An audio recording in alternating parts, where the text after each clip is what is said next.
इस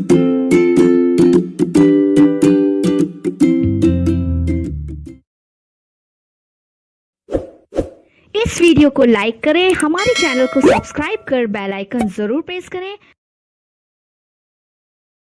hello everyone, welcome you to वे2एम classes. तो पिला माने कंप्यूटर रिगार्डिंग क्लास चालू अछि। आज होची क्लास 7। आपनकर आजिकार जो कंटेंट रहउछि ऑपरेटिंग सिस्टम ऊपर। आपण जे कोनोसी एग्जाम दउछन्ती ओडिसा गवर्नमेंट रो LTR हो, SSD हो, RHT हो, JTRI अमिन जे कोनोसी आपनकर एग्जाम दउछन्ती ओडिसा गवर्नमेंट रो। आपनकर जो कंप्यूटर रिगार्डिंग क्वेश्चन आछि बहुत ही गुरुत्वपूर्ण क्वेश्चन आछि। आपण आराम से आंसर करि परिबे आपण ए क्लास गुडी को देखिले। तो आपनकर आज होची क्लास 7। आपण प्रीवियस क्लास जो देखिया चाहउछन्ती ताले प्लेलिस्ट को जिबे आपण चैनल लो प्लेलिस्ट को जाई देखिबे कंप्यूटर क्लासेस अछि सेठी आपण क्लास वीडियो करि परिबे। तो आपण चैनल को जदि प्रथम थर विजिट करछन सब्सक्राइब करनबे आ बेल आइकन को प्रेस कर देबे जेते भी कोनोसी नवा वीडियो अपलोड होउची आपण को नोटिफिकेशन माध्यम रे पाई परिबे।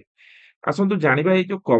ऑपरेटिंग सिस्टम रहिछि ए तार कोन आमे जानिबा एठु कोन इंपोर्टेंट क्वेश्चन आसी पारे आमे डिस्कस करिबा। प्रथमे तो हमକୁ ଜାଣିବାକୁ ପଡିବ ऑपरेटिंग सिस्टम कोन आउ ऑपरेटिंग सिस्टम गोटे कंप्यूटर रे न रहिले कोन हबो। प्रथम कथा होची आपण जानिथिबे जे गोटे जेमिति गोटे होटल ले जेमिति मैनेजर भूमिका थाए। मैनेजर कोन करथाय ना ता कस्टमर को सर्विस देइथाय किपरि देइथाय ना कस्टमर आउ आपणकर होटल भितर थिबा जो मैनेजमेंट रो काम करथाय गोटे मैनेजर। सेही बळे गोटे कंप्यूटर भितर गोटे सॉफ्टवेयर थाए जोटे ऑपरेटिंग सिस्टम बोली कहउचंती से ही कोन करथाय ना कंप्यूटर को यूजर भितर मैनेजमेंट करई थाए। तो आमे जानिबा कोन कंप्यूटर ऑपरेटिंग सिस्टम को आमे कोन बुझचंती ना operating system is a system software. आमे ऑपरेटिंग सिस्टम कोन कहउचंती गोटे सिस्टम सॉफ्टवेयर बोली आमे कहउचंती which control all the internal activities of a computer system। Computer system रो सब अपने इंटरनल एक्टिविटी करू सॉफ्टवेयर टी करूची। तो विदाउट एन ओएस आपण ऑपरेटिंग सिस्टम बिना ऑपरेटिंग सिस्टम रो शॉर्टकट होची OS. A computer can not be work without operating system रे आपणकर कंप्यूटर काम ही करिबनी। बुझि पाइले तो एटा को होची operating system. So it is the first program which get loaded fast जेता कंप्यूटर ता आपणकर स्विच ऑन करिया चाहिए फास्ट आपन को जोटे कि होची ओएस आपण ऑपरेटिंग सिस्टम आपणकर इंस्टॉल करिया पड़िबो। And after that computer switch on बा बूट आपणकर कोन हबो ना कंप्यूटर हबो कोन ना आपणकर बूट हबो बा स्विच ऑन हबो। तो आपन को कहया चाहूची जे आपण ऑपरेटिंग सिस्टम जदि गोटे कंप्यूटर रे न रहउची ताले कंप्यूटर केबे भी स्विच ऑन हबो नहीं। It manage computer hardware and software. ये कौन करे ना कंप्यूटर हार्डवेयर और सॉफ्टवेयर को मैनेज करी थाए and resources and provide the common service for computer program रो कॉमन सर्विस। आपण बहुत पर कंप्यूटर काम करंती जेमिति कि आपनकर ऑफिस ऑफ पैकेज रे आपण काम करंती वर्ड एक्सेल काम करूचंती आपण पावर पॉइंट रे काम करूचंती आपण वीडियो एडिट करूचंती आपण ऑडियो सुनुचंती जे कोनोसी काम रहउची ए सब हार्डवेयर और सॉफ्टवेयर कामटा को किए मैनेज करउची ना आपनकर ऑपरेटिंग सिस्टम ही मैनेज करूचे। तो it is art and the intermediate between user जे कंप्यूटर चलाउची एंड कंप्यूटर हार्डवेयर। जो कंप्यूटर हार्डवेयर रहिला आपनकर जे जानथिबे CPU RAM input and output devices IO जेगुडा होची कंप्यूटर हार्डवेयर। आउ आपनकर यूजर भितर जो मीडिएटर रहउची से होची आपनकर ऑपरेटिंग सिस्टम। तो the OS perform various function आमे जानिबा ओएस कोन काम करूची। तो आपनकर जो ऑपरेटिंग सिस्टम रहउची गोटे आपण मीडिएटर काम करूची बा मैनेजर काम करूची का भितर ना आपनकर यूजर जो आपण माने जो कंप्यूटर चलाउचंती आउ आपनकर जो हार्डवेयर रहिची आपण सीपीयू रहिची आपनकर रैम रहिची आपनकर इनपुट आउटपुट डिवाइसेस रहिची जेमिति कि आउटपुट डिवाइस प्रिंटर रहउची डिस्प्ले रहउची आपण इनपुट कीबोर्ड माउस एगुडा सबुर काम करूची किए करूची ना ऑपरेटिंग सिस्टम करूची। तेनु ऑपरेटिंग सिस्टम जदि न रहइबो ताले ते काम केई करि परिबेनी। ताले कंप्यूटर होची खेलना सदृश बा गोटे टॉय गेम सहित सदृश होइजबो तादरे हम कोनोसी काम करिबानी से खाली एमिधि ही पड़ी रहइबो कंप्यूटर। तेणु कंप्यूटर रे ऑपरेटिंग सिस्टम होची इंपोर्टेंट पार्ट। आपण एठु जानि गले जे ऑपरेटिंग सिस्टम हमें काहा कहउचंती। तापर हमें जानिबा ऑपरेटिंग सिस्टम रे कोन कोन सब फंक्शंस रहिछि। फर्स्ट होची कोन प्रोसेस द मैनेजमेंट। आपण जेते बेले कोनोसी कंप्यूटर रे काम करूचंती आपण कोनोसी डेटा दउचंती आपण कोनोसी आपणकर इंफॉर्मेशन पुट करूचंती से को प्रोसेस करेबार काम होची ऑपरेटिंग सिस्टम रो। यूजर एठी कोन कला ना आपणकर हम हरि जे भी श्याम ये रहिला कंप्यूटर चलाउचंती यूजर तो यूजर जो डेटा दउची जो कौन करूची ना तार सॉफ्टवेयर रे जाउची ऑपरेटिंग सिस्टम कौन करूची ना पुणी आपनकर सीपीयू रैम आपण इनपुट आउटपुट डिवाइस माध्यम रे मैनेज करूची तो ये मैनेज करे काम गोटे मैनेजर थाए तो सी होची किए कंप्यूटर रे ना ऑपरेटिंग सिस्टम बोली हम कहउछंती हला तो सी प्रोसेस मैनेजमेंट कोन से डेटा को प्रोसेसिंग करे थाए तापर आसला मेमोरी मैनेजमेंट कोन आपनकर रीड ओनली मेमोरी रे डाटा टी रहइबो आपनकर रैंडम एक्सेस मेमोरी माध्यम रे प्रोसेस करा जिवो ए सब रो मेमोरी मैनेजमेंट काम किए करूची ना ऑपरेटिंग सिस्टम तो आपण कंप्यूटर रे कोनोसी काम करूची ऑपरेटिंग सिस्टम करूची तेणु ऑपरेटिंग सिस्टम रो काम होची कोन मेमोरी मैनेजमेंट करेबा भी तापर होची फाइल सिस्टम मैनेजमेंट को फाइल ले आपण केउ डाटा रखिबे हां तो को फाइल ले केउ डाटा रहिबो तार काम किए करूची ना आपणकर फाइल सिस्टम मैनेजमेंट किए करूची ना ऑपरेटिंग सिस्टम करूची डिवाइस मैनेजमेंट आपण को डिवाइस यूज करछोंदी आपण कीबोर्ड यूज करछोंदी आपण ब्लूटूथ स्पीकर यूज करछोंदी आपणकर जे कोनोसी आपण यूज करछोंदी डिवाइस गुडी को ताकू भी मैनेज करूची किए ना हार्डवेयर हो बा सॉफ्टवेयर हो जे कोनोसी अदर सॉफ्टवेयर हो ताकू मैनेज किए करूची एई ऑपरेटिंग सिस्टम ही आपण को मैनेज करूची तापर आसला कोन यूजर इंटरफेस कोन आपण होचंती गोटे यूजर माने किए the person who use the computer at the real time J computer को रियल टाइम रे यूज करछि ताको ही यूजर को जाउछि आ यूजर को जो देखा होतबा कंप्यूटर ता भितर काम करिया पई जो आपणकर सिस्टम रे आपण डिस्प्ले आसुछि ताको को जाउछि इंटरफेस तो यूजर इंटरफेस माने कोन आपण बुझि पाइले तो यूजर इंटरफेस रे काम करूछि जेपरि के आपण को वर्तमान ए लैपटॉप माध्यम रे मु आपण को पढौछि आपणकर जो स्टूडियो माध्यम रे पढौछि तो आपणकर जो यूजर इंटरफेस ता आसुछि मते एठी देखंतु आपण को मु जहा भी पढौछि एपो हाइलाइट करौछि आपण को अंडरलाइन करौछि आपण को जहा भी आपण को पॉइंटिंग करी पढौछि एटा मते गोटे इंटरफेस टे देखा होछि पढौछि देखा होबनी मु किपरि पढेबी तो यूजर इंटरफेस रा काम तो यूजर इंटरफेस को मैनेज करौछि किए ना आपण के सिस्टम सॉफ्टवेयर जोटे के हम ऑपरेटिंग सिस्टम बोली हमें कहउछंती आ एथिरे कोन होछि आपण जेतले मूवी देखुछंती मूवीटा आपण देखा करौछि किए आपण को प्रोसेसिंग किए करौछि हां डेटा को प्रोसेसिंग किए करौछि ना ऑपरेटिंग सिस्टम करौछि तो यूजर इंटरफेस काम करौछि तापर एरर डिटेक्शन आपण जदी कंप्यूटर कोनोसे आपनकर प्रॉब्लम होछि आपनकर अपडेट मागुची आपनकर कोनोसी प्रकार आपनकर एरर फाइंड करूची ताको देखौची किए ना आपनकर होची ऑपरेटिंग सिस्टम दर भाइरस पळे आसिला भाइरस आसीची बोली आपण देखौची कि ऑपरेटिंग सिस्टम बाकी भाइरस को मैनेज करेबो भाइरस को डिटेक्ट करेबो भाइरस को प्रोटेक्ट करेबो ए सबरो काम होची सिस्टम सॉफ्टवेयर काम नुहे से होची एप्लीकेशन सॉफ्टवेयर जे कि आपनकर ऑपरेटिंग सिस्टम भितरे इंस्टॉल होला परे गोटे एडिशनल एप्लीकेशन सॉफ्टवेयर पके पड़े से होची आपनकर जेमति कि आपनकर विभिन्न प्रकार एंटीवायरस सॉफ्टवेयर अछि सेगुडी के आपण पकेले सेटा होची एंटीवायरस आपनको भाइरस को डिटेक्ट करबो भाइरस को आपनको प्रोटेक्ट दो भाइरस रो प्रोटेक्ट दबो तो यार काम होची कार ना आपण एडिशनल सॉफ्टवेयर काम बाकी ऑपरेटिंग सिस्टम रो काम नुई ऑपरेटिंग सिस्टम गोटे क्वेश्चन इंपोर्टेंट क्वेश्चन आसे कोन ना ई ऑपरेटिंग सिस्टम रे ना आपनकर ऑपरेटिंग सिस्टम रे केउटा काम नुहे आपनकर ऑपरेटिंग सिस्टम रो भाइरस को प्रोटेक्ट करिवार काम नुहे भाइरस को प्रोटेक्ट करिया केबे भी काम नुहे सेत पे अलग एंटीवायरस हमें पकेई थांती तो एगुडा काम तदी आपनकर कोनोसी प्रकार वर्ड एक्सेल काम करूचंदी बा कोनोसी काम करूचंदी एरर डिटेक्ट हैला ताको डिटेक्ट करेबा काम होची कोन ऑन ऑपरेटिंग सिस्टम रे बाकी भाइरस रो प्रोटेक्ट करिया काम ऑपरेटिंग सिस्टम रो नुहे एटा क्वेश्चन आसी आगु हैला तो आशा करछि आपनकर जो ऑपरेटिंग सिस्टम रो कांसेप्ट क्लियर करले आपण फंक्शन कोन जानिले आसुन जानिबा आउ कोन आपनकर ऑपरेटिंग सिस्टम रो इन्फॉर्मेशन रहिछि टाइप्स ऑफ ऑपरेटिंग सिस्टम आपण केते प्रकार ऑपरेटिंग सिस्टम अछि आपण क्वेश्चन आसीबो जे आपण क्वेश्चन ता किपरि आसीबो मु जेता कांसेप्ट क्लियर करूछि आपण क्वेश्चन भी कहि दउछि आपण क्वेश्चन कोन आसीबो फर्स्ट होछि कोन ना आपणकर सिंगल यूजर बा सिंगल टास्किंग ऑपरेटिंग सिस्टम एटा को मन रखते सिंगल यूजर बा सिंगल ऑपरेटिंग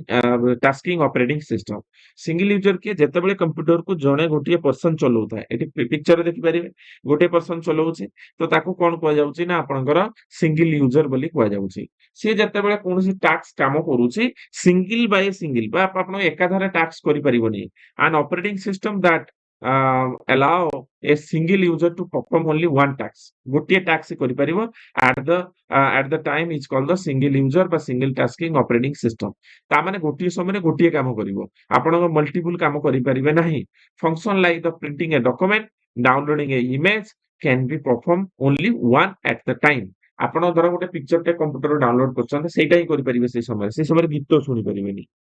ହଁ ଆଉ ଆପଣଙ୍କର ଯେତେବେଳେ କୌଣସି ଆପଣଙ୍କର କାମ କରୁଛନ୍ତି ଅଲଗା କିଛି କାମ କରୁଛନ୍ତି କମ୍ପ୍ୟୁଟରରେ ସେଇ କାମଟି କରିପାରିବେ ଏକାଥରେ ଆପଣଙ୍କ 10ଟି କାମ କରିପାରିବେ ନାହିଁ ତ ତାକୁ କଣ କୁହାଯାଉଛି ନା ଆପଣଙ୍କର ସିଙ୍ଗଲ ୟୁଜର ବା ସିଙ୍ଗଲ ଟାସ୍କିଂ ଅପରେଟିଂ ସିଷ୍ଟମ ଯୋଉଟା କି ଆଗରୁ ଏଗୁଡା ଥିଲା ଅପରେଟିଂ ସିଷ୍ଟମ ଯୋଉଟା କି ହଉଛି MS DOS ଥିଲା ଆପଣ ଜାଣିଥିବେ MS DOS ପାମ୍ OS ଏଗୁଡାକ ଥିଲା ତ ଆପଣଙ୍କୁ ପଚାରିବ ଆପଣଙ୍କର which of the following option is representing the single user ବା single tasking operating system example ପଚାରିଲା ଆପଣ MS DOS ହିଁ ମାରିବେ MS DOS ର କାମ କଣ ଥିଲା ଆପଣଙ୍କର କୋଡିଂ ହିସାବରେ ଆପଣ କ୍ୟାରେକ୍ଟର ଆପଣଙ୍କର ପ୍ରତ୍ୟେକ କାମ ପାଇଁ ଗୋଟେ ଫାଇଲ ଟା କପି କରିବେ ତା ପାଇଁ ଗୋଟେ ଆପଣଙ୍କର କ୍ୟାରେକ୍ଟର ଲେଖିବେ ଆପଣଙ୍କର ବେଶୀ କିବୋର୍ଡ ୱାର୍କ ଥିଲା MS DOS ର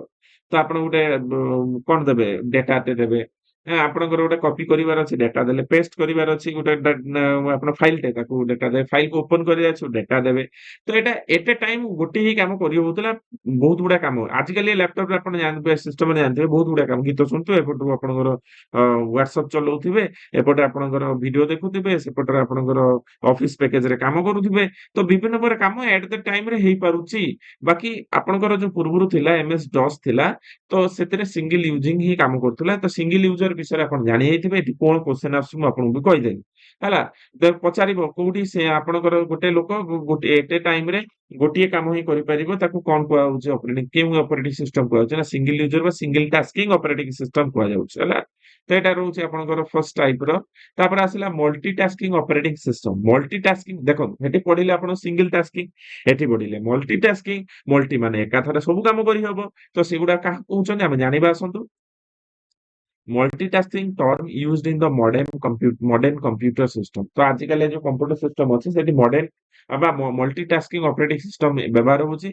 ଇଟ୍ is a logical extension of multi programming system that enable execution of multiple program simultaneously ତ ଆପଣଙ୍କ ଏକା ସାଙ୍ଗରେ ବହୁତ ଗୁଡା କାମ କରିପାରିବେ it and the operating system multitasking allows user to perform the more than one computer task simultaneously ତ ଆପଣଙ୍କର ଗୋଟିଏ କାମ ଛାଡିକି ଆପଣ ବହୁତ ଗୁଡା କାମ ବି କରିପାରିବେ ଏଟ୍ ଏ ଟାଇମରେ ଯେମିତି କି ତାର ଏକ୍ସାମ୍ପଲ ହଉଛି ସେ ଅପରେଟିଂ ସିଷ୍ଟମ କଣ ଲିନକ୍ସ ୟୁନକ୍ସ ୱିଣ୍ଡୋଜ ଆପଣଙ୍କର ଯେମିତି ଜାଣିଥିବେ ଆଜିକାଲି ୱିଣ୍ଡୋଜ ଆପଣଙ୍କର ବ୍ୟବହାର କରୁଛନ୍ତି 7 8 9 ଆପଣଙ୍କର 10 ବି ବ୍ୟବହାର କରୁଛନ୍ତି 11 ବ୍ୟବହାର କରୁଛନ୍ତି ଏଇ ଯୋଉ ଆପଣଙ୍କର ୱିଣ୍ଡୋଜ ବ୍ୟବହାର କରୁଛନ୍ତି ସେଗୁଡାକ ଆପଣ ଅପରେଟିଂ ସିଷ୍ଟମରେ ଯାଉଛି ତ ଆପଣଙ୍କ ଅପରେଟିଂ ସିଷ୍ଟମ ଗୁଡାକ ଆପଣ ସେଇ ଅପରେଟିଂ ସିଷ୍ଟମରେ ଆପଣଙ୍କର ମଲ୍ଟିପୁଲ ଟାସ୍କ ଅପରେଟ କରିପାରିବେ ଏକା ସାଙ୍ଗରେ ଆପଣଙ୍କର ଧର ଆପଣ ପେଣ୍ଟ କରୁଛନ୍ତି ଏକ୍ସେଲ ରେ କାମ କରୁଛନ୍ତି ଇମେଲ ପଠାଉଛନ୍ତି ଏ ସବୁ ଯୋଉ ଅପରେଟିଂ ସିଷ୍ଟମ କାମ କରୁଛି ସିପିୟୁ ମାଧ୍ୟମରେ ତ ଏଇ ଯୋଉ ଅପରେଟିଂ ସିଷ୍ଟମ ରହିଲା ତାକୁ କୁହାଯାଉଛି କଣ ନା ଆପଣ ମଲ୍ଟି ଟାସ୍କିଂ ଅପରେଟିଂ ସିଷ୍ଟମ ବୋଲି କୁହାଯାଉଛି ତ ମଲ୍ଟି ଟାସ୍କିଂ ଅପରେଟିଂ ସିଷ୍ଟମ ବୁଝିଗଲେ ତାପରେ ଆମେ ଜାଣିବା କଣ ବ୍ୟାଚ୍ ଅପରେଟିଂ ସିଷ୍ଟମ କାହାକୁ କୁହାଯାଉଛି ବ୍ୟାଚ୍ ଅପରେଟିଂ ସିଷ୍ଟମ କାହାକୁ କୁହାଯାଉଛି ଆମେ ଜାଣିବା ବ୍ୟାଚ୍ ଅପରେଟିଂ ସିଷ୍ଟମ କାହାକୁ କୁହାଯାଉଛି ଯୋଉଠି ୟୁଜର କଣ କରିବ ଯେକୌଣସି କାମ କରିବାର ଅଛି ତାକୁ ଏକାଥରେ ଅପରେଟିଂ ସିଷ୍ଟମକୁ ଲିଷ୍ଟ କରିକି ଦବ ତାପରେ ଆପଣଙ୍କ ଅପରେଟିଂ ସିଷ୍ଟମ କଣ କରିବ ଧୀରେ ଧୀରେ ତାକୁ ସେ କାମ ଗୁଡିକ କରିବ ବାକି ସେ କାମଟା କେତେବେଳେ ଆପଣଙ୍କର ଫିନିଶ ହବ ତାର କିଛି ଗ୍ୟାରେଣ୍ଟି ନାହିଁ ଆପଣଙ୍କର ଟାଇମ ଲାଗିପାରେ ତ ସେଇଟା କୁହାଯାଉଛି ବ୍ୟାଚ୍ ଅପରେଟିଂ ସିଷ୍ଟମ କଣ ନା ଦ user who using the batch OS do not interact with the computer directly direct computer सहित इंटराक्ट करे नाही पचारिबो को ऑपरेटिंग सिस्टम टारे यूजर डायरेक्ट कंप्यूटर सहित इंटराक्ट करि पारे नाही सेटा होची बैच ऑपरेटिंग सिस्टम रे हुए कोन ना each user prepare it's job on A offline device रे यूज जॉब टाको प्रिपेयर करि थाए लाइक पंच कार्ड आगुर व्यवहार होतला and submit it the computer operator को सबमिट करा जाय था ऑपरेटर माने आपनकर जो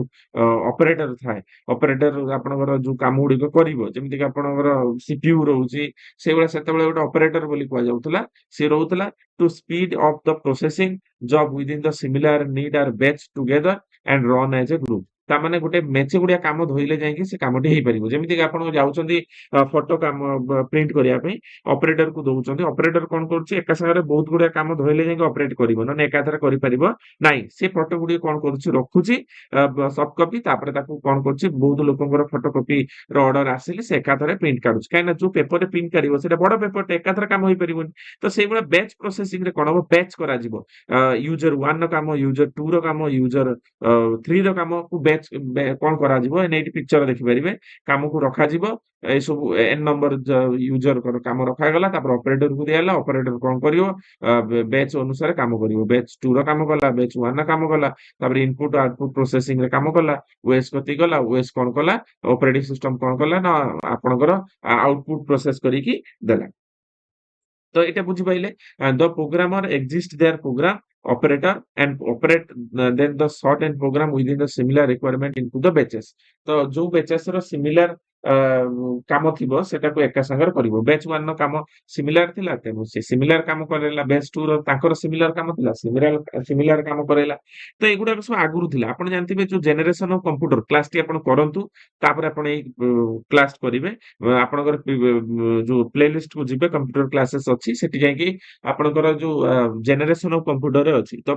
ଆଗରୁ ଯୋଉ ଜେନେରେସନ କମ୍ପ୍ୟୁଟର ଥିଲା, ସେ ଜେନେରେସନ କମ୍ପ୍ୟୁଟର ଆପଣ ପଢିବେ। ଫାଷ୍ଟ ଯୋଉ ଜେନେରେସନ ଗୁଡିକ ଥିଲା ସେଟାରେ କଣ ହଉଥିଲା ନା ଆପଣଙ୍କର ପଞ୍ଚ କାର୍ଡ ମାଧ୍ୟମରେ କାମ କରାଯାଉଥିଲା। ପଞ୍ଚ କାର୍ଡ କଣ, ଗୋଟେ ଡେଟା ରହିଥିବ, ତା ଦେହରେ ଆପଣଙ୍କର ଗୋଟେ ଯେମିତି ଆଜିକାଲି ପେନ୍ ଡ୍ରାଇଭ ରହୁଛି, ସେଗୁଡା ଗୋଟେ କାର୍ଡ ସିଷ୍ଟମ ଥିଲା। ସେ କାର୍ଡରେ ଆପଣ ଡେଟା ଗୁଡା ରଖିଲେ, ତାଙ୍କୁ ଦେଲେ ଅପରେଟରକୁ, ସେ ତାକୁ ପ୍ରୋସେସ କରେଇଲେ। ସେଇଟା କୁହାଯାଉଛି ବ୍ୟାଚ୍ ଅପରେଟିଂ ସିଷ୍ଟମ। ଠିକ ଅଛି। ତାପରେ ଆସିଲା ମଲ୍ଟି ପ୍ରୋସେସିଂ ଅପରେଟିଂ ସିଷ୍ଟମ। ଆପଣ ସେତେବେଳେ ପଢିଥିଲେ କଣ ନା multi tasking operating system. Multi processing କଣ, ଦେଖନ୍ତୁ ଆପଣଙ୍କ ଡାଉଟ ହଉଥିବ ଯେ ମଲ୍ଟି ଟାସ୍କିଂ ଆଉ ମଲ୍ଟି ପ୍ରୋସେସର ଭିତରେ କିଛି ଡିଫରେନ୍ସ ନାହିଁ ନା, ଅଛି ନା। ମଲ୍ଟି ଟାସ୍କିଂ ମାନେ କଣ, ଗୋଟିଏ ପ୍ରୋସେସରରେ ବା ଅପରେଟିଂ ସିଷ୍ଟମରେ ବହୁତ ଗୁଡିକ କାମ କରାହଉଥିଲା। ଏଠି ବହୁତ ଗୁଡିକ ପ୍ରୋସେସର ଅଛି ବା ରେ ଆପଣ ଗୋଟିଏ କାମ କରାହଉଛି। କିପରି ନା ଆପଣ ଜାଣନ୍ତୁ, ଏଠି ଅପରେଟିଂ ସିଷ୍ଟମ ବା ମଲ୍ଟି ପ୍ରୋସେସର ସିଷ୍ଟମ କଣ ନା ବହୁତ ଗୁଡା ରହିଛି। ଯେମିତି ଆପଣ ପିକ୍ଚର ଦେଖିପାରିବେ, ପ୍ରୋସେସର 1 2 3। ବାକି ମେମୋରି ୟୁନିଟ ଯୋଉ ରହୁଛି ଗୋଟିଏ ରହୁଛି, ଆପଣଙ୍କର ଇନପୁଟ ଆଉଟପୁଟ ଡିଭାଇସେସ୍ ଗୋଟେ ରହୁଛି। ବାକି ଏଠି ପ୍ରୋସେସର ସେଠି ଲାଗିଛି କଣ, ସିପିୟୁ ର ବହୁତ ଗୁଡିଏ ଲାଗିଛି। ଯେପରି ଆପଣଙ୍କର ଅପରେଟିଂ ସିଷ୍ଟମ ଲାଗିପାରିବ, ଆପଣ ଅପରେଟିଂ ସିଷ୍ଟମର ବିଭିନ୍ନ ପ୍ରକାର ପ୍ରୋସେସର ଅଛି, ତାକୁ ଲାଗିପାରିବ। These are the operating system that support use to more than the one computer processor to execute the operation। ତାମାନେ ବହୁତ ଗୁଡିଏ କମ୍ପ୍ୟୁଟର ପ୍ରୋସେସର କୁ ୟୁଜ କରିପାରିବ ଅପରେଟିଂ ସିଷ୍ଟମ ମାଧ୍ୟମରେ। ଗୋଟିଏ ଅପରେଟିଂ ବହୁତ ଗୁଡିକ ପ୍ରୋସେସର କୁ ୟୁଜ କରୁଛି। many processor work multiple processes। ବହୁତ ଗୁଡିଏ ପ୍ରୋସେସେସ୍ କାମ କରିବ।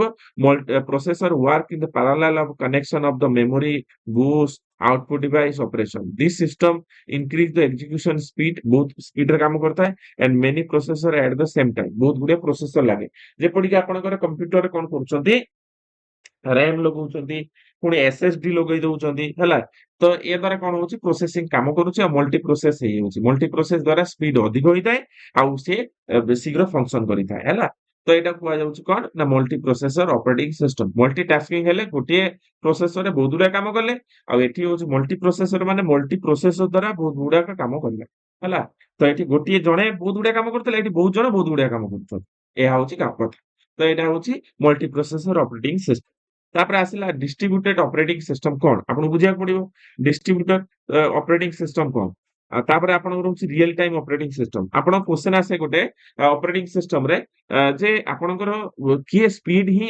ଅପରେଟ କରେଇଥାଏ, ବା ସ୍ପିଡ ଅପରେଟିଂ ସିଷ୍ଟମର ବେଶୀ ଅପରେଟିଂ କୋଉ ଅପରେଟିଂ ସିଷ୍ଟମଟା ବେଶୀ ସ୍ପିଡ ଚାଲେ। ତ ଆପଣଙ୍କ ଡିଷ୍ଟ୍ରିବ୍ୟୁଟର ଅପରେଟିଂ ବି ଚାଲେ, ଆଉ ଗୋଟେ ହଉଛି ଆପଣଙ୍କ ରିଏଲ ଟାଇମ ଅପରେଟିଂ ବି ସିଷ୍ଟମ ବି ଚାଲେ। ଏଇ ବିଷୟରେ ଆମେ ଟିକେ ଜାଣିବାକୁ ପଡିବ।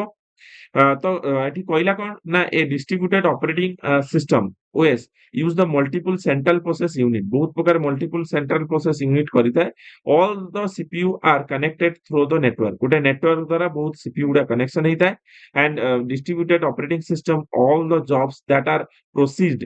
will be distributed among the multiple processor କୁ ସେ ପ୍ରୋସେସ କରେଇଥାଏ। every system are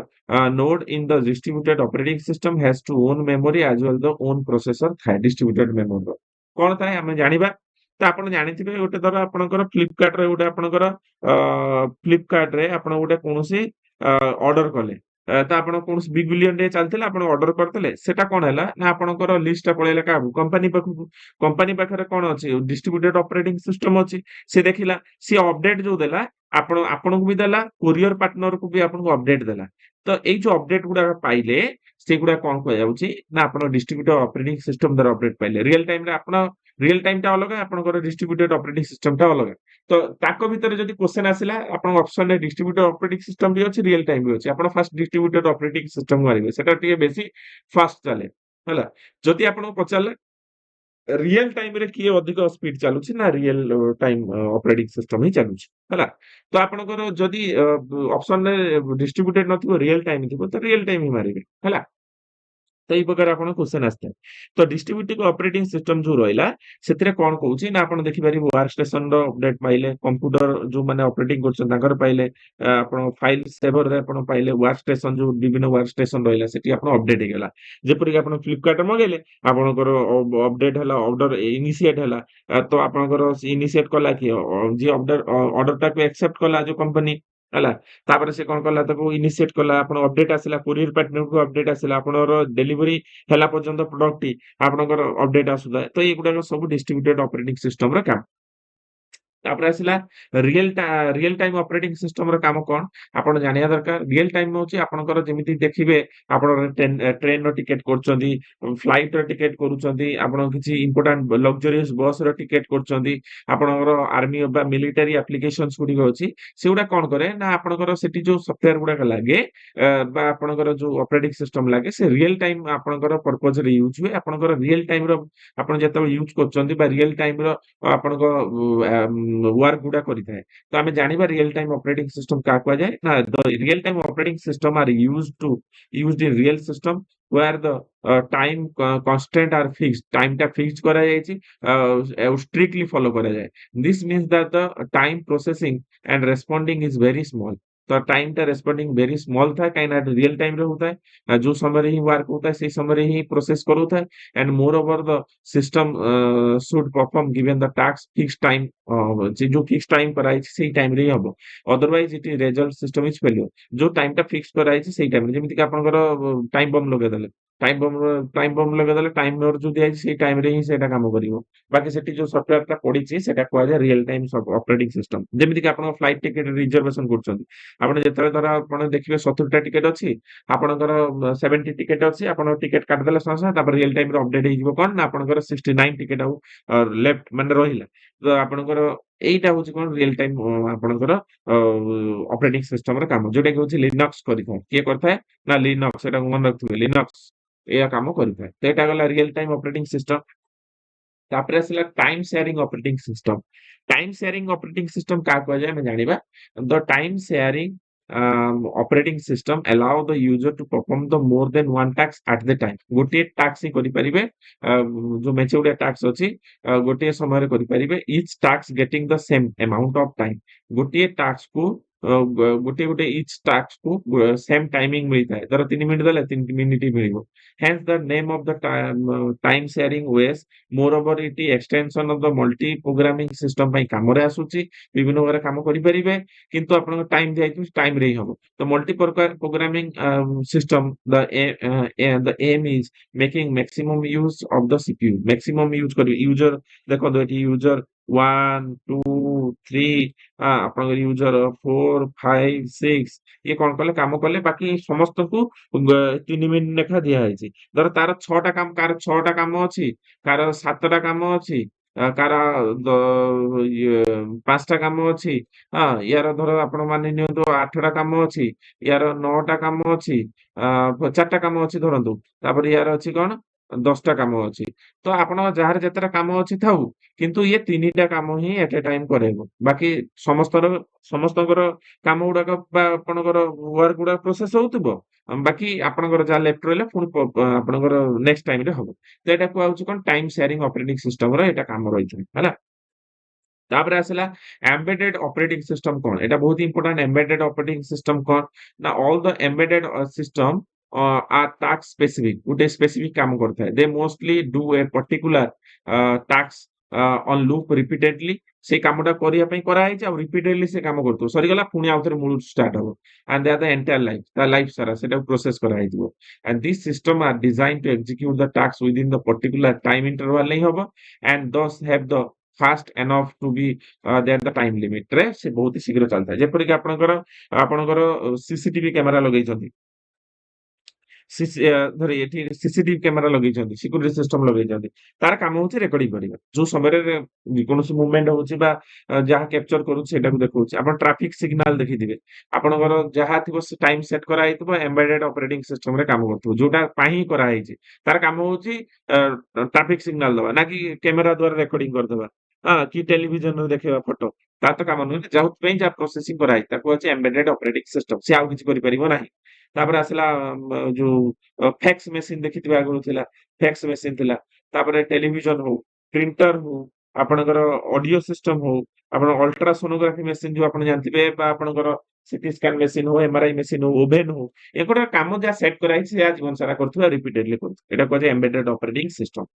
ତାପରେ ଆସିଲା ନେଟୱାର୍କ ଅପରେଟିଂ ସିଷ୍ଟମ କାହାକୁ କୁହାଯାଏ ନା ନେଟୱାର୍କ ଅପରେଟିଂ ସିଷ୍ଟମ କାହାକୁ କୁହାଯାଏ ନା a network operating system to connect the multiple computer and devices on a local aerial network रे connect करता है allow the sharing the files resources by connecting the communication overall a network रे कौन करता है connect करता है and this network operating system is crucial operating system to run the server management data application groups user security and function of network तो network operating system कौन गोटी आपन ऑपरेटिंग सिस्टम थिबो जे कि बहुत गुडा कंप्यूटर कनेक्ट करथबो आ कौन ना लोकल एरियल नेटवर्क रे हो कनेक्ट करथबो असी कोन कनेक्ट करी कोन करता है ना आपन डेटा शेयरिंग हो ग्रुप्स हो त आपन बड़ बड़ देखिबे सर्वर हो आपन कॉल सेंटर्स हो आपन जो आपन जियो हो नेटवर्क कॉल सेंटर हो तो आपन कोन करंती ना कॉल करंती से तार जो एप्लीकेशन अछि बा जो अछि विभिन्न नेटवर्क बा विभिन्न प्रकार कंप्यूटर सहित सर्वर सहित कनेक्ट अछि तो तार गोटी ही ऑपरेटिंग सिस्टम थाए ताकू नेटवर्क द्वारा सब कंप्यूटर को कनेक्ट कराई थाए ताकू कुआ होछि कोन नेटवर्क ऑपरेटिंग सिस्टम बोली कुआ जाउछि हला सेठी जो ऑपरेटिंग सिस्टम लागि थाए ताकू नेटवर्क ऑपरेटिंग सिस्टम बोली कुआ जाय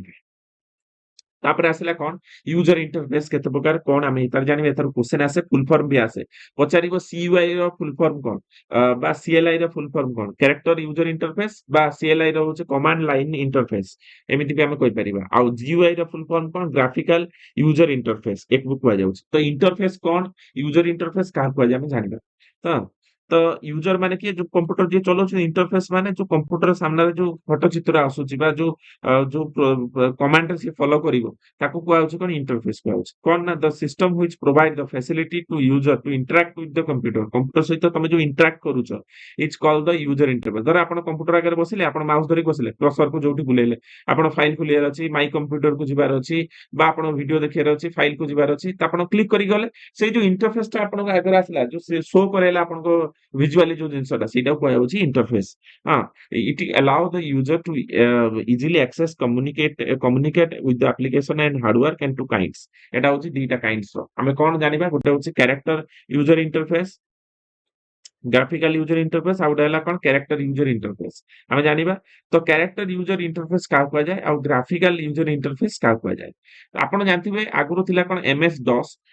डॉस रे कोन होतला मु आपन टिके आगुरु भी कहली जे आपनकर सिंगल टास्क करी होतला कोन ना आपनकर कोडिंग करूथले कोन ना आपनकर जे कोनसी कीबोर्ड रे टाइप करिवे से आपनको शो करेबो दैट इज होची कोन ना आपन कैरेक्टर यूजर इंटरफेस बोली हमें कहउचंदी बा आपन कमांड देबे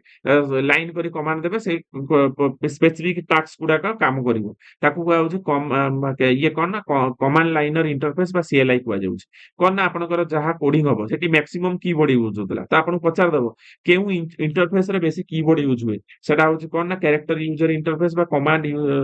लाइन इंटरफेस बोली कुआ जाय आउ केउटारे आपनकर की माउस आ बोथ द कीबोर्ड मिसी करी यूज हुए बेसी माउस रे भी यूज होइता से होची ग्राफिकल यूजर इंटरफेस आजिकली आपनकर जो कंप्यूटर बा लैपटॉप यूज करछन सेटा होची ग्राफिकल ग्राफिक्स अछि आपनकर पिक्चराइज होची मु जेमिति आपनको पढौची ऑनलाइन क्लास रे ग्राफिकली मु आपनको देखि कि जहां भी आपनकर इंपोर्टेंट थीम अछि मु आपनको इंफॉर्मेशन आपनको एडिट करी मु आपनको पढौची that is graphical user interface माध्यम रे एटा इजी हे जाइता है जोटा आजिकली आपनको विंडोज काम दउछ हैला जोटा विंडोज आसुची मैक्सिमम विंडोज विजुअली सिंबॉलिकली आमे देखि काम करछन बाकी हेटी कोन होतला ना आपनर गुटे कैरेक्टर आपन दउतले कीबोर्ड टाइप करतले सेही माध्यम रे आपन करतले ताकू आउची यूजर इंटरफेस दी प्रकार गुटे होची सीयूआई बा सीएलआई बा आ गुटे होची GUI graphical user interface character user interface बा कमांड लाइनर इंटरफेस बोली आमे कहउछ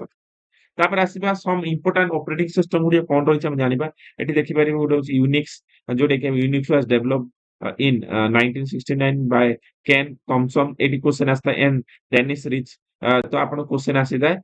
it is primarily used to server rather than the workstation ए सर्वर काम रास्ता यूनिक्स टा and used to buy any who does not understand the system जे understand को जानि ना सिस्टम को जानि ना सेटा आपनकर जोटा सर्वर काम रास्ता है जेटा को होची आपण यूनिक्स बोली हमें कहउछन तापर आसला एप्पल ये मैकिनोस आमे कोन कहउछंती ना मैक ओएस बोली आमे कहउछंती जोटा कि आमे it was introduce in January 1984 रे आपनकर इंट्रोड्यूस देला Steve Jobs by Steve Jobs ताको इन्वेंट करथिले and it was initially named system software ताको ना करा हेछि which is later renamed the Mac OS रे ताको करा हेछि मैक ओएस रो विभिन्न प्रकार वर्जन अछि जेमिति आमे एठी देखि परिबा यूसमाइट आपनकर Mavericks Mountain Lion Tiger Panther Jaguar एगुडा सब होछि तार वर्जन नेम एटा जानिथिबे तापर आसिला Linux The first Linux kernel was released in September 1991 by Linux Trovard and it was an open source software. এটা open source software বলি কয়া যাচ্ছে ସମସ୍ତେ ୟୁଜ କରି ପାରନ୍ତି Linux is similar to the Unix in operating system it is difficult to understand by the anyone ସମସ୍ତ ବୁଝିବା ଟିକେ କଷ୍ଟ ହୋଇଥାଏ kernel is core of the operating system that support the processing provide the path of peripheral device द्वारा से ताकू करथिले तो एटा होची एटी जहां भी क्वेश्चन आछे आपण आराम से एटी देखि परिबे क्वेश्चन आराम से करि परिबे मु आपन कंप्लीट इंफॉर्मेशन दउची माइक्रोसॉफ्ट विंडोज जोटे कि आमे आजकल यूज करछन एटा ग्राफिकल यूजर इंटरफेस रा काम आमे आपण जे कोनसी सिस्टम यूज करछन माइक्रोसॉफ्ट विंडोज यूज करछन लेटेस्ट 11 नि चली छि तो आपण जानि परिबे जोटे कि होची नवंबर आपनकर 1985 रु एटा इंट्रोड्यूस हेतला एटा चालू आसी होची हला तापर आमे जानिबा कोन बूटिंग विषय जानिबा टाइप्स ऑफ बूटिंग विषय जानिबा बूटिंग माने कोन ना बूटिंग माने होची कोन ना बूटिंग इज बेसिकली एटू भी क्वेश्चन आस्ता है कोटा को कोल्ड बूटिंग को जाय कोटा को वार्म बूटिंग को जाय एग्जांपल देख पचारिबो हला तो booting is basically process of starting the computer को स्टार्ट करबाटा को जाय बूटिंग हला द स्विच ऑन करछन सेटा बूटिंग को जाय when CPU is fast switched on it has nothing inside the memory किछि न थाए फास्ट सिस्टम टा किनिले ओपन बा स्विच ऑन करले in order to start the computer loaded the operating system into the main memory and computer is ready to take command from the user and जो सेटा को booting को booting होची दी प्रकार गोटे होची कोल्ड बूटिंग आ गोटे होची वार्म बूटिंग कोल्ड बूटिंग का कहा जाए ए cold booting is called the hard booting जोटा कि हार्ड बूटिंग मध्ये कहा जाए पचारिबो आपन क्वेश्चन हार्ड बूटिंग का कहा जाए ना कोल्ड बूटिंग कहा जाए सॉफ्ट बूटिंग का कहा जाए ना वार्म बूटिंग कहा जाए कोल्ड बूटिंग कोन ना hard booting it is the processor when the we fast start the computer जेता आपने हमें फास्ट कंप्यूटर को स्टार्ट करिले फास्ट हमें फास्ट तरह कंप्यूटर को स्टार्ट कर देले से होची कोन ना कोल्ड बूटिंग कहा गला हां so in other word when the computer is started from the initial state by the pressing the power button it's called the cold booting first आपण प्रेस करी कंप्यूटर रो पावर बटन को on करी आपण computer बा laptop को on कर देले बा मोबाइल को ऑन कर देले त कोल्ड बूटिंग को जाय एमदी क्वेश्चन आसीबो डेफिनेशन देख पछारी वार्म बूटिंग कोन ना warm booting is also called the soft booting it refers to the when we restart the computer जेता कंप्यूटर को हमें कोन करले रिस्टार्ट करले कंप्यूटर को बारंबार हमें सॉफ्टवेयर अपडेट हेले हमें रिस्टार्ट भी कर दियंतु स्लो हेले सेही जो रिस्टार्ट टा करिके हमें कंप्यूटर को ऑन करले आउथरे ताको आजे वार्म बूटिंग काना कंप्यूटर तो केबे भी स्विच ऑफ माने ऑफ हेकी रहि नथिला ना तो एटा बंद हेकी आउथरे चलला ताको कुआउछ कोन ना आपनकर सॉफ्ट बूटिंग बा वार्म बूटिंग कुआउछ here the computer does not start from initial state to start होइने ताय when the system gets stuck some time is required to the restart while the on हां ऑन हैला तो therefore the condition warm booting पई जो condition रहिछि आपण shortcut की रहउछि कोन कंट्रोल ऑल्ट डिलीट आपण जदी करिवे की मारिवे तो आपण वार्म बूटिंग बा आपनकर जोटे कि होछि रिस्टार्ट हि जो कंप्यूटर एटा आपण आशा करछु बुझि पारथिबे ତାପରେ ଆଉ କିଛି ଆପଣଙ୍କର ମୋବାଇଲ ଅପରେଟିଂ ସିଷ୍ଟମ ରହିଛି, ଏଟା ବି କ୍ୱେଶ୍ଚନ ଆସୁଛି। ମୋବାଇଲ ପଚାରିବା which of the following operating system is known as the mobile operating system. କାହାକୁ କୁହାଯାଉଛି? ଆଣ୍ଡ୍ରଏଡ। ଆପଣ ଆଜିକାଲି ଯୋଉ ମୋବାଇଲ ମ୍ୟାକ୍ସିମମ୍ ୟୁଜ କରୁଛନ୍ତି, ଯେକୌଣସି ସ୍ମାର୍ଟଫୋନ ଆଣ୍ଡ୍ରଏଡ ହିଁ ରହୁଛି। ତାପରେ ସିମ୍ବାଇନ ରହୁଛି। ସିମ୍ବାଇନଟା ଆପଣ ଆଗକାଳିଆ ନୋକିଆ ମୋବାଇଲ ଆସୁଥିଲା, କିପ୍ୟାଡ ମୋବାଇଲ ଆସୁଥିଲା ନୋକିଆ ମୋବାଇଲରେ। ଏଟା ବହୁତ ପୁରୁଣା। ଏଟା ଆପଣଙ୍କର ଯୋଉ ନୋକିଆ ମୋବାଇଲ ଥିଲା, ନୋକିଆ ମୋବାଇଲ ଆସୁଥିଲା, ଆପଣ ଜାଣିଥିବେ ସିମ୍ବାଇନ। ତାପରେ ଆଇଓଏସ୍, ଯୋଉଟା କି ଆପଣଙ୍କର ରହୁଛି ଗୋଟେ ଅପରେଟିଂ ସିଷ୍ଟମ। ବ୍ଲାକବେରୀ ରହୁଛି, ଆପଣଙ୍କର ୱିଣ୍ଡୋଜ, ଆପଣଙ୍କର ଫୋନ ରହୁଛି ବିଭିନ୍ନ ପ୍ରକାର। ୱିଣ୍ଡୋଜ ଫୋନ ଆଗରୁ ଆସୁଥିଲା, ଏବେ ତ ଆଣ୍ଡ୍ରଏଡ ଚାହିଦା ଫଳରେ ୱିଣ୍ଡୋଜ ଫୋନ ଆଉ ଚାହିଦା ନାହିଁ, କିନ୍ତୁ ଏଇଗୁଡାକ ହଉଛି ଆପଣ କଣ ଇମ୍ପୋର୍ଟାଣ୍ଟ ଅପରେଟିଂ ସିଷ୍ଟମରେ ଯାଉଛି। ତ ଆଶା କରୁଛି କ୍ଲାସ ଟିକୁ ଆପଣ ଆରାମସେ ବୁଝିପାରିଥିବେ। ତ ଆପଣ ଯାହା ବି ଇମ୍ପୋର୍ଟାଣ୍ଟ ଥିମ୍ ଗୁଡିକ ଥିଲା ଅପରେଟିଂ ସିଷ୍ଟମ ଡିସ୍କସ କରିଦେଇଛି। ଆପଣଙ୍କ ପସିବଲ ଏମସିକ୍ୟୁ ବି ଆପଣଙ୍କୁ କହିଦେଇଛି, ଏଇଭଳିଆ ଆପଣଙ୍କ ଏମସିକ୍ୟୁ ଆସିବ। ଆପଣ କ୍ଲାସ ଟିକୁ ସମ୍ପୂର୍ଣ୍ଣ ଆପଣ ୱିଦାଉଟ୍ ସ୍କିପ ରେ ଆପଣଙ୍କର କ୍ଲାସ ଟି କରନ୍ତୁ। ଆପଣ ସ୍ପିଡ ରେ ବି ଦେଖନ୍ତୁ ନାହିଁ, ଆପଣଙ୍କର ରିକ୍ୱାର୍ଡ ସ୍ପିଡ ରେ ଆପଣଙ୍କର କ୍ଲାସ ଟି ଦେଖନ୍ତୁ। ଆପଣ ଆରାମସେ କ୍ଲାସକୁ ନୋଟ କରନ୍ତୁ। ଆପଣଙ୍କର ପରୀକ୍ଷାରେ ଆସୁଥିବା ଏମସିକ୍ୟୁ କୁ ଆରାମସେ ଆନ୍ସର ଦେଇପାରିବେ। ଆଜିକା ପାଇଁ ଏତିକି, ଧନ୍ୟବାଦ ସମସ୍ତଙ୍କୁ।